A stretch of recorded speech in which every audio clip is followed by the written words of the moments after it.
कातिल। कृपा कर हमारे चैनल जंगल सफारी को सब्सक्राइब जरूर करें। धन्यवाद। जाड़ों की रात थी। 10 बजे ही सड़कें बंद हो गई थी और गालियों में सन्नाटा था। बूढ़ी बेवा माँ ने अपने नौजवान बेटे धर्मवीर के सामने थाली परोसते हुए कहा, तुम इतनी रात तक कहाँ रहते हो बेटा? रखे रखे खाना ठंडा हो जाता है। चारों तरफ सोता पड़ गया। आग भी तो इतनी नहीं रहती कि इतनी रात तक बैठी तापती रहूं। धर्मवीर हृष्ट पुष्ट सुंदर नवयुवक था। थाली खींचता हुआ बोला, अभी तो 10 भी नहीं बजे अम्मा। यहाँ के मुर्दादिल आदमी सरे शाम ही सो जाए तो कोई क्या करे। यूरोप में लोग 12-1 बजे तक सैर सपाटे करते रहते हैं। जिंदगी के मजे उठाना कोई उनसे सीख ले। 1 बजे से पहले तो कोई सोता ही नहीं। माँ ने पूछा, तो 8-10 बजे सोकर उठते भी होंगे? धर्मवीर ने पहलू बचाकर कहा, नहीं, वह 6 बजे ही उठ बैठते हैं। हम लोग बहुत सोने के आदी हैं। 10 से 6 बजे तक 8 घंटे होते हैं। 24 में 8 घंटे आदमी सोए तो काम क्या करेगा? ये बिल्कुल गलत है कि आदमी को 8 घंटे सोना चाहिए। इंसान जितना कम सोए उतना ही अच्छा। हमारी सभा ने अपने नियमों में दाखिल कर लिया है कि मेंबरों को 3 घंटे से ज्यादा न सोना चाहिए। माँ इस सभा का जिक्र सुनते सुनते तंग आ गई थी। यह ना खाओ, वह ना खाओ, यह ना पहनो, वह ना पहनो, न ब्याह करो, न शादी करो, न नौकरी करो, न चाकरी करो। ये सभा क्या लोगों को सन्यासी बनाकर छोड़ेगी? इतना त्याग तो सन्यासी ही कर सकता है। त्यागी सन्यासी भी तो नहीं मिलते। उनमें भी ज्यादातर इंद्रियों के गुलाम नाम के त्यागी हैं। आज सोने की भी कैद लगा दी। अभी 3 महीने का घूमना खत्म हुआ। जाने कहां कहां मारे फिरते हैं। अब 12 बजे खाए या कौन जाने रात को खाना ही उड़ा दे।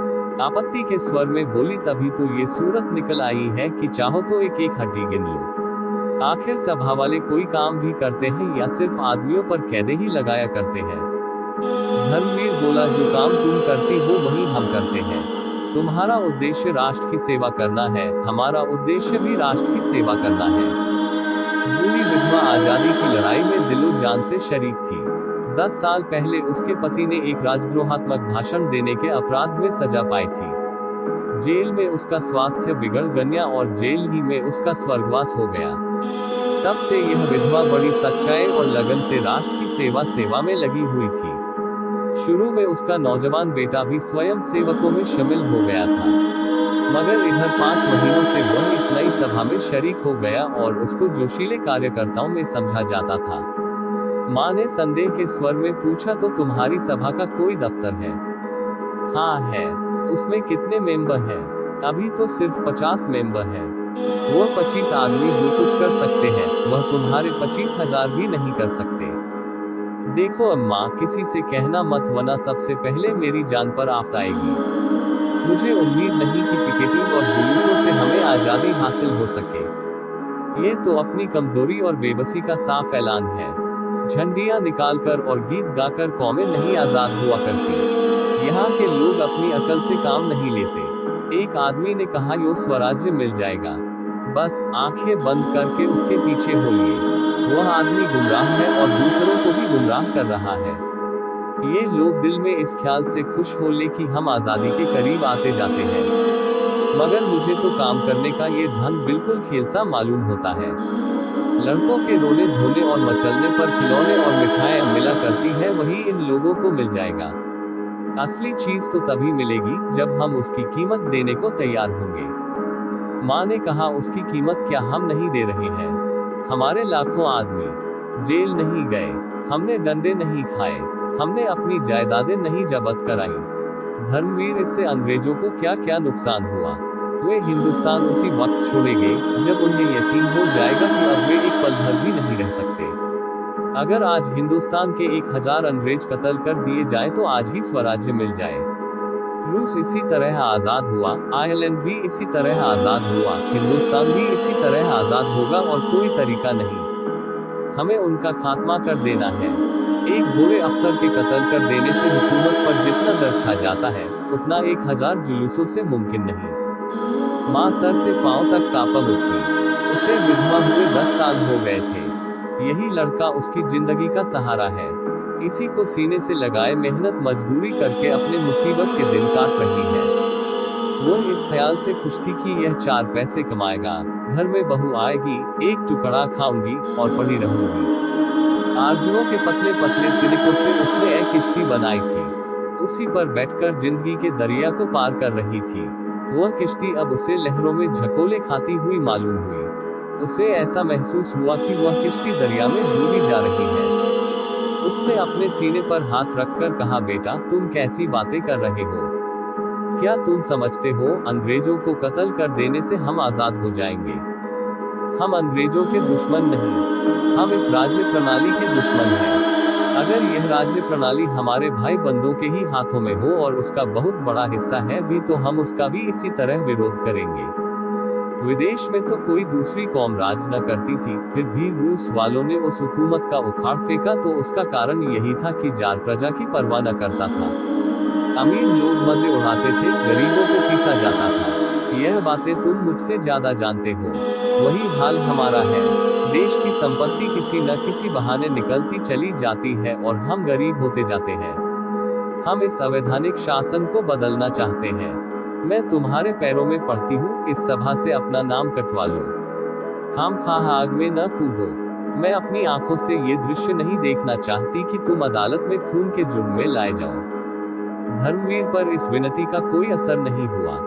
बोला, इसका कोई डर नहीं, हमने इसके बारे में काफी एहतियात कर ली है। गिरफ्तार होना तो बेवकूफी है। हम लोग ऐसी हिकमत से काम करना चाहते हैं कि कोई गिरफ्तार न हो। माँ के चेहरे पर अब डर की जगह शर्मिंदगी की झलक नजर आई। बोली, ये तो उससे भी बुरा है। बेगुनाह सजा पाए और कातिल चैन से बैठे रहे। ये शर्मनाक हरकत है। मैं इसे कमीनापन समझती हूँ। किसी को छिपकर कत्ल करना दगाबाजी है, मगर अपने बदले बेगुनाह भाइयों को फंसा देना देशद्रोह है। इन बेगुनाहों का खून भी कातिल की गर्दन पर होगा। धर्मवीर ने अपनी माँ की परेशानी का मजा लेते हुए कहा, अम्मा तुम इन बातों को नहीं समझती। तुम अपने धरने दिए जाओ, जुलूस निकाले जाओ। हम जो कुछ करते हैं हमें करने दो। गुनाह और सवाब, पाप और पुण्य, धर्म और अधर्म, ये निरर्थक शब्द है। जिस काम का तुम सापेक्ष समझती हो उसे मैं पुण्य समझता हूँ। तुम्हें कैसे समझाऊं कि यह सापेक्ष शब्द है? तुमने भगवत गीता तो पढ़ी है। कृष्ण भगवान ने साफ कहा है, मारने वाला मैं हूँ, जिलाने वाला मैं हूँ। आदमी न किसी को मार सकता है, न जिला सकता है। फिर कहाँ रहा तुम्हारा पाप? मुझे इस बात की क्यों शर्म हो कि मेरे बदले कोई दूसरा मुजरिम करार दिया गया। ये व्यक्तिगत लड़ाई नहीं, इंग्लैंड की सामूहिक शक्ति से युद्ध है। मैं मरूं या मेरे बदले कोई दूसरा मरे, इसमें कोई अंतर नहीं। जो आदमी राष्ट्र की ज्यादा सेवा कर सकता है उसे जीवित रहने का ज्यादा अधिकार है।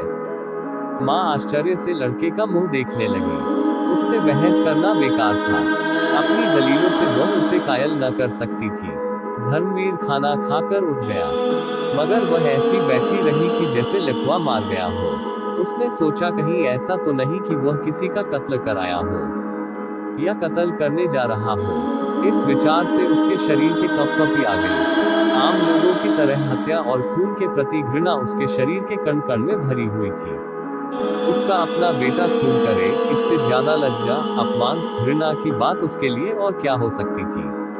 वह राष्ट्र सेवा की उस कसौटी पर जान देती थी जो त्याग, सदाचार, सच्चाई और साफदिली का वरदान है। उसकी आंखों में राष्ट्र का सेवक वह था जो नीच से नीच प्राणी का दिल भी न दुखाए, बल्कि जरूरत पड़ने पर खुशी से अपने को बलिदान कर दे। अहिंसा उसकी नैतिक भावनाओं का सबसे प्रधान अंग थी। अगर धर्मवीर किसी गरीब की हिमायत में गोली का निशाना बन जाता तो वह रोती जरूर, मगर गर्दन उठाकर। उसे गहरा शोक होता, शायद इस शोक में उसकी जान भी चली जाती, मगर इस शोक में गर्व मिला हुआ होता। लेकिन वह किसी का खून कराए, यह एक भयानक पाप था, कलंक था। लड़के को रोके कैसे, यही सवाल उसके सामने था।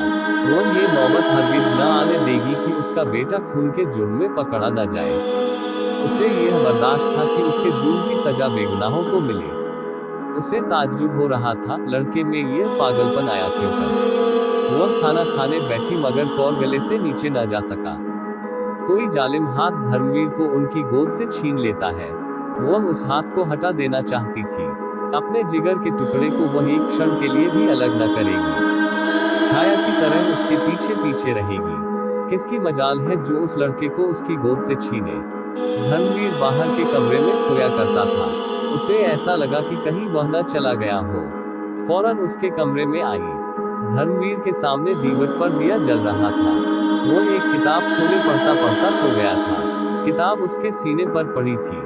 माँ ने वहीं बैठकर अनाथ की तरह बड़ी सच्चाई और विनय के साथ परमात्मा से प्रार्थना की कि लड़के का हृदय परिवर्तन कर दे। उसके चेहरे पर अब भी वही भोलापन, वही मासूमियत थी जो 15-20 साल पहले नजर आती थी। कर्कशता या कठोरता का कोई चिह्न न था। माँ की सिद्धांतपरता एक क्षण के लिए ममता के आंचल में छिप गई। माँ ने हृदय से बेटे की हार्दिक भावनाओं को देखा। इस नौजवान के दिल में सेवा की कितनी उमंग है, खून का कितना दर्द है, पीड़ितों से कितनी सहानुभूति है। अगर इसमें बूढ़ों की सी सूझबूझ, धीमी चाल और धैर्य है तो इसका क्या कारण है? जो व्यक्ति प्राण जैसी प्रिय वस्तु को बलिदान करने के लिए तत्पर हो, उसकी तड़प और जलन का कौन अंदाजा कर सकता है? काश ये जोश, ये दर्द हिंसा के पंजे से निकल सकता तो जागरण की प्रगति कितनी तेज हो जाती।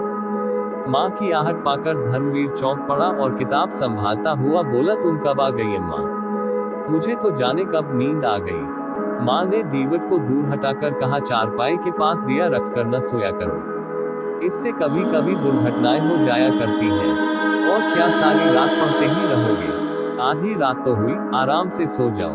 मैं भी यहीं लेटी जाती हूँ। मुझे अंदर न जाने क्यों डर लगता है। धर्मवीर, तो मैं एक चारपाई लाकर डाले देता हूँ। नहीं, मैं यहीं जमीन पर लेट जाती हूँ। वाह, मैं चारपाई पर लेटूं और तू जमीन पर पड़ी रहो। तुम चारपाई पर आ जाओ।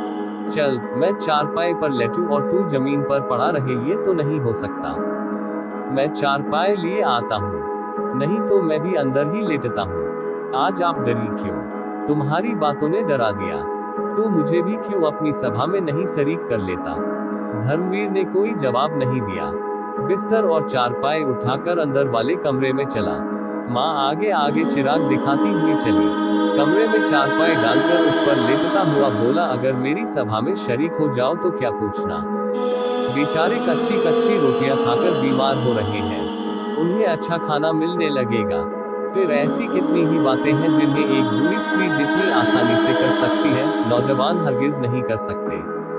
मसलन किसी मामले का सुराग लगाना, औरतों में हमारे विचारों का प्रचार करना। मगर तुम दिल लगी कर रही हो। माँ ने गंभीरता से कहा, नहीं बेटा, दिल लगी नहीं कर रही, दिल से कह रही हूँ। माँ का दिल कितना नाजुक होता है, इसका अंदाजा तुम नहीं कर सकते। तुम्हें इतने बड़े खतरे में अकेला छोड़कर मैं घर नहीं बैठ सकती। जब तक मुझे कुछ नहीं मालूम था दूसरी बात थी, लेकिन अब यह बातें जान लेने के बाद मैं तुमसे अलग नहीं रह सकती। मैं हमेशा तुम्हारे बगल में रहूंगी और अगर कोई ऐसा मौका आया तो तुमसे पहले मैं अपने को कुर्बान करूंगी। मरते वक्त तुम मेरे सामने होगे। मेरे लिए यही सबसे बड़ी खुशी है। यह मत समझो कि मैं नाजुक मौकों पर डर जाऊंगी, चीखूंगी, चिल्लाऊंगी, हरगिज नहीं। सख्त से सख्त खतरों के सामने भी तुम मेरी जबान से एक चीख न सुनोगे। अपने बच्चे की हिफाजत के लिए गाय भी शेरनी बन जाती है। धर्मवीर ने भक्ति से विह्वल होकर माँ के पैरों को चूम लिया। उसकी दृष्टि में वह कभी इतने आदर और स्नेह के योग्य न थी। दूसरे ही दिन परीक्षा का अवसर उपस्थित हुआ। ये 2 दिन गुड़िया ने रिवाल्वर चलाने के अभ्यास में खर्च किए। पटाखे की आवाज पर कानों पर हाथ रखने वाली, अहिंसा और धर्म की देवी इतने साहस से रिवाल्वर चलाती थी और उसका निशाना इतना अचूक होता था कि सभा के नौजवानों को भी हैरत होती थी। पुलिस के सबसे बड़े अफसर के नाम मौत का परवाना निकला और यह काम धर्मवीर के सुपुर्द हुआ। दोनों घर पहुंचे तो माँ ने पूछा, क्यों बेटा, इस अफसर ने तो कोई ऐसा काम नहीं किया, फिर सभा ने क्यों उसको चुना? धर्मवीर माँ की सरलता पर मुस्कुराकर बोला, तुम समझती हो हमारी कांस्टेबल और सब इंस्पेक्टर और सुपरिंटेंडेंट जो कुछ करते हैं अपनी खुशी से करते हैं। वे लोग जितने अत्याचार करते हैं उनके यही आदमी जिम्मेदार हैं। और फिर हमारे लिए तो इतना ही काफी है कि वह उस मशीन का एक खास पुर्जा है जो हमारे राष्ट्र को चरम निर्दयता से बर्बाद कर रही है। लड़ाई में व्यक्तिगत बातों से कोई प्रयोजन नहीं, वहाँ तो विरोध पक्ष का सदस्य होना ही सबसे बड़ा अपराध है। माँ चुप हो गई। क्षण भर बाद डरते डरते बोली, बेटा, मैंने तुमसे कभी कुछ नहीं मांगा। अब एक सवाल करती हूँ, उसे पूरा करोगे? धर्मवीर ने कहा, ये पूछने की कोई जरूरत नहीं अम्मा, तुम जानती हो मैं तुम्हारे किसी हुक्म से इनकार नहीं कर सकता। माँ, हाँ बेटा, ये जानती हूँ, इसी वजह से मुझे ये सवाल करने की हिम्मत हुई। तुम इस सभा से अलग हो जाओ। देखो, तुम्हारी बूढ़ी माँ हाथ जोड़कर तुमसे ये भीख मांग रही है। और वह हाथ जोड़कर भिखारिन की तरह बेटे के सामने खड़ी हो गई। धर्मवीर ने कहा मारकर कहा, ये तो तुमने बेट सवाल किया अम्मा। तुम जानती हो इसका नतीजा क्या होगा? जिंदा लौटकर न आऊंगा। अगर यहाँ से कहीं भाग जाऊं तो भी जान नहीं बच सकती। सभा के सब मेंबर ही मेरे खून के प्यासे हो जाएंगे और मुझे उनकी गोलियों का निशाना बनना पड़ेगा। तुमने मुझे ये जीवन दिया है, इसे तुम्हारे चरणों पर अर्पित कर सकता हूँ। लेकिन भारत माता ने तुम्हें और मुझे दोनों ही को जीवन दिया है और उसका हक सबसे बड़ा है। अगर कोई ऐसा मौका हाथ आ जाए कि मुझे भारत माता की सेवा के लिए तुम्हें कत्ल करना पड़े तो मैं इस अप्रिय कर्तव्य से भी मुंह न मोड़ सकूंगा। आंखों से आंसू जारी होंगे, लेकिन तलवार तुम्हारी गर्दन पर होगी। हमारे धर्म में राष्ट्र की तुलना में कोई दूसरी चीज नहीं ठहर सकती, इसलिए सभा को छोड़ने का तो सवाल ही नहीं है। हाँ, तुम्हें डर लगता हो तो मेरे साथ न जाओ। मैं कोई बहाना कर दूंगा और किसी दूसरे कॉमरेड को साथ ले लूंगा। अगर तुम्हारे दिल में कमजोरी हो तो फौरन बतला दो। माँ ने कलेजा मजबूत करके कहा, मैंने तुम्हारे ख्याल से कहा था भैया, वरना मुझे क्या डर। अंधेरी रात के पर्दे में इस काम को पूरा करने का फैसला किया गया था। कोप का पात्र रात को क्लब से जिस वक्त लौटे वहीं उसकी जिंदगी का चिराग बुझा दिया जाए। धर्मवीर ने दोपहर ही को इस मौके का मुआयना कर लिया और उस खास जगह को चुन लिया जहां से निशाना मारेगा। साहब के बंगले के पास करील और करौंदे की एक छोटी सी झाड़ी थी, वही उसकी छिपने की जगह होगी। झाड़ी के बाईं तरफ नीची जमीन थी, उसमें बेर और अमरूद के बाग थे। भाग निकलने का अच्छा मौका था। साहब के क्लब जाने का वक्त 7 और 8 बजे के बीच था, लौटने का वक्त 11 बजे था। इन दोनों वक्तों की बात पक्की तरह मालूम कर ली गई थी। धर्मवीर ने तय किया कि 9 बजे चलकर उसी करौंदे वाली झाड़ी में छिपकर बैठ जाए। वहीं एक मोड़ भी था, मोड़ पर मोटर की चाल कुछ धीमी पड़ जाएगी। ठीक इसी वक्त उसे रिवाल्वर का निशाना बना लिया जाए। ज्यों-ज्यों दिन गुजरता जाता था, बूढ़ी माँ का दिल भय से सूखता जाता था। लेकिन धर्मवीर के दैनंदिन आचरण में तनिक भी अंतर न था। वह नियत समय पर उठा, नाश्ता किया, संध्या की और अन्य दिनों की तरह कुछ देर पढ़ता रहा। 2-4 मित्र आ गए, उनके साथ 2-3 बाजियां शतरंज की खेली, इत्मीनान से खाना खाया और अन्य दिनों से कुछ अधिक। फिर आराम से सो गया कि जैसे उसे कोई चिंता नहीं है। माँ का दिल उच्चाट था। खाने पीने का तो जिक्र ही किया, वह मन मारकर एक जगह बैठ भी न सकती थी। पड़ोस की औरतें हमेशा की तरह आई, वह किसी से कुछ न बोली। बदहवास सी इधर उधर दौड़ती फिरती थी कि जैसे चूहिया बिल्ली के डर से सुराख ढूंढती हो। कोई पहाड़ सा उसके सिर पर गिरता था, उसे कहीं मुक्ति नहीं, कहीं भाग जाए ऐसी जगह नहीं। वे घिसे पिटे दार्शनिक विचार जिनसे अब तक उसे सांत्वना मिलती थी, भाग्य, पुनर्जन्म, भगवान की मर्जी, वे सब इस भयानक विपत्ति के सामने व्यर्थ जान पड़ते थे। जिरहब अख्तर और लोहे की टोपी तीर तुपक से रक्षा कर सकते हैं, लेकिन पहाड़ तो उसे उन सब चीजों के साथ कुचल डालेगा। उसके दिलो दिमाग बेकार होते जाते थे। अगर कोई भाव शेष था तो वह भय था। मगर शाम होते होते उसके हृदय पर एक शांति सी छा गई। उसके अंदर एक ताकत पैदा हुई जिसे मजबूरी की ताकत कह सकते हैं। चिड़िया उस वक्त तक फड़फड़ाती रही जब तक उड़ निकलने की उम्मीद थी। उसके बाद वह बहेलिए के पंजे और कसाई के छुरे के लिए तैयार हो गई। भय की चरम सीमा साहस है। उसने धर्मवीर को पुकारा, बेटा कुछ आकर खा लो। धर्मवीर अंदर आया। आज दिन भर माँ बेटे में एक बात भी न हुई थी। इस वक्त माँ ने धर्मवीर को देखा तो उसका चेहरा उतरा हुआ था। वह संयम जिससे आज उसने दिन भर अपने भीतर की बेचैनी को छिपा रखा था, जो अब तक उड़े उड़े से दिमाग की शक्ल में दिखाई दे रही थी, खतरे के पास आ जाने पर पिघल गया था। जैसे कोई बच्चा भालू को दूर से देखकर तो खुशी से तालियां बजाए, लेकिन उसके पास आने पर चीख उठे। दोनों ने एक दूसरे की तरफ देखा, दोनों रोने लगे। माँ का दिल खुशी से खिल उठा। उसने आंचल से धर्मवीर के आंसू पोंछते हुए कहा, चलो बेटा, यहाँ से कहीं भाग चले। धर्मवीर चिंता मग्न खड़ा था। माँ ने फिर कहा, किसी से कुछ कहने की जरूरत नहीं, यहाँ से बाहर निकल जायम जिसमें किसी को खबर भी ना हो। राष्ट्र की सेवा करने के और भी बहुत से रास्ते हैं। धर्मवीर जैसे नींद से जागा, बोला, यह नहीं हो सकता अम्मा। कर्तव्य तो कर्तव्य है, उसे पूरा करना पड़ेगा, चाहे रोकर पूरा करो, चाहे हंसकर। हाँ, इस ख्याल से डर लगता है कि नतीजा न जाने क्या हो। मुमकिन है निशाना चूक जाए और गिरफ्तार हो जाऊं या उसकी गोली का निशाना बनूं। लेकिन खैर, जो हो सो हो, मर भी जाएंगे तो नाम तो छोड़ जाएंगे। क्षण भर बाद उसने फिर कहा, इस समय तो कुछ खाने को जी नहीं चाहता माँ, अब तैयारी करनी चाहिए। तुम्हारा जीना चाहता हो तो न चलो, मैं अकेला चला जाऊंगा। माँ ने शिकायत के स्वर में कहा, मुझे अपनी जान इतनी प्यारी नहीं है बेटा, मेरी जान तो तुम हो। तुम्हें देखकर जीती थी, तुम्हें छोड़कर मेरी जिंदगी और मौत दोनों बराबर है, बल्कि मौत जिंदगी से अच्छी है। धर्मवीर ने कुछ जवाब न दिया। दोनों अपनी अपनी तैयारियों में लग गए। माँ की तैयारी ही क्या थी, एक बार ईश्वर का ध्यान किया, रिवाल्वर लिया और चलने को तैयार हो गई। धर्मवीर का अपनी डायल लिखनी थी। वह डायरी लिखने बैठा तो भावनाओं का एक सागर सा उमड़ पड़ा। ये प्रवाह, विचारों की यह स्वतः स्फूर्ति उसके लिए नई चीज थी, जैसे दिल में कहीं सोता खुल गया हो। इंसान लाफानी है, अमर है, यही उस विचार प्रवाह का विषय था। आरंभ एक दर्दनाक अलविदा से हुआ। रुखसत, ए दुनिया की दिलचस्पियों रुखसत, ए जिंदगी की बहारों रुखसत, ए मीठे जख्मों रुखसत। देश भाइयों, अपने इसाहत और अभागे सेवक के लिए भगवान से प्रार्थना करना। जिंदगी बहुत प्यारी चीज है, इसका तजुर्बा हुआ।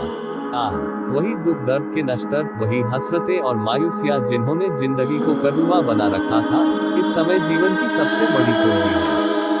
ये प्रभात की सुनहरी किरणों की वर्षा, ये शाम की रंगीन हवाएं, ये गली कूचे, ये दरो दीवार फिर देखने को मिलेंगे। जिंदगी बंदिशों का नाम है, बंदिशें एक एक करके टूट रही है। जिंदगी का शिराजा बिखरा जा रहा है। ए दिल की आजादी, आओ तुम्हें नाउम्मीदी की कब्र में दफन कर दूं। भगवान से यही प्रार्थना है कि मेरे देशवासी फले फूले, मेरा देश लहलहाए। कोई बात नहीं, हम क्या और हमारी हस्ती ही क्या, मगर गुलशन बुलबुलों से खाली न रहेगा।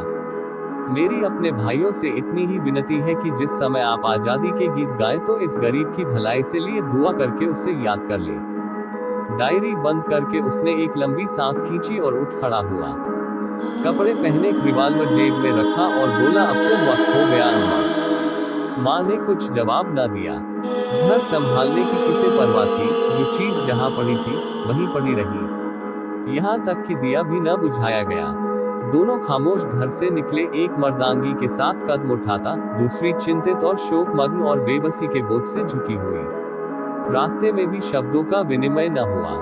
दोनों भाग्य लिपि की तरह अटल, मौन और तत्पर थे। गद्यांश तेजस्वी, बलवान पुनीत कर्म की प्रेरणा, पद्यांश दर्द, आवेश और विनती से कांपता हुआ। झाड़ी में पहुंचकर दोनों चुपचाप बैठ गए। कोई आध घंटे के बाद साहब की मोटर निकली। धर्मवीर ने गौर से देखा। मोटर की चाल धीमी थी। साहब और लेडी बैठे थे। निशाना अचूक था। धर्मवीर ने जेब से रिवाल्वर निकाला। माँ ने उसका हाथ पकड़ लिया और मोटर आगे निकल आई। धर्मवीर ने कहा, ये तुमने क्या किया अम्मा? ऐसा सुनहरा मौका फिर हाथ न आएगा।